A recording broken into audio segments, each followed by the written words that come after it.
Вітаю, друзі! Сьогодні запікаю смачну картоплю. Така картопля виходить неймовірно ароматною, ніжною, впевнена, що спробувавши приготувати хоч один раз, будете так готувати знову і знову. Погляньте, яка соковита та рум'яна.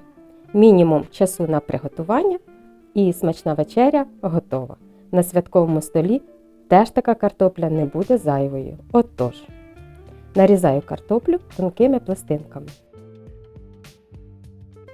Ось так.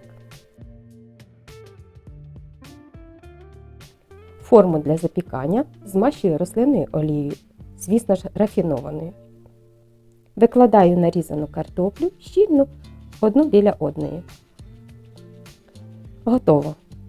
Готую заливку. Приблизно тут у мене 1 стакан молока. Можна вершки або сметану розвести з водою до цього ж об'єму. Сіль за смаком. Неповна столова ложка. 1 чайна ложка з верхом спецій. Я додаю хмелі-сунелі. Тут є усе, що треба, щоб картопля була запашною і смачною. І ми її любимо. Ви ж додавайте, що любите, саме ви. І сюди ж 50 грамів твердого сиру натерла на мілкі тертки.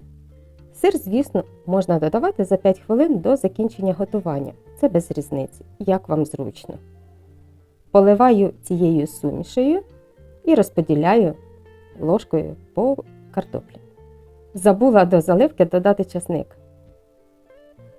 Додаю свіжий. Можна використовувати і сухий, він більш ніжніший. Але часник тут не зайвий зовсім, тому додаю зараз. Зверху трішки вершкового масла і в духовку. Температура 200 градусів, режим конвекція, верх та низ. До утворення ось такої рум'яної скоринки. Погляньте, яка краса! Трохи зверху зелені, зелена цибуля. Це дуже смачна та запашна картопля, яку з'їдять за лічені хвилини. Соковита всередині з рум'яною скоринкою зверху. Якщо ви не готували такої картоплі, обов'язково спробуйте. А я усім бажаю смачно їсти та бути здоровими.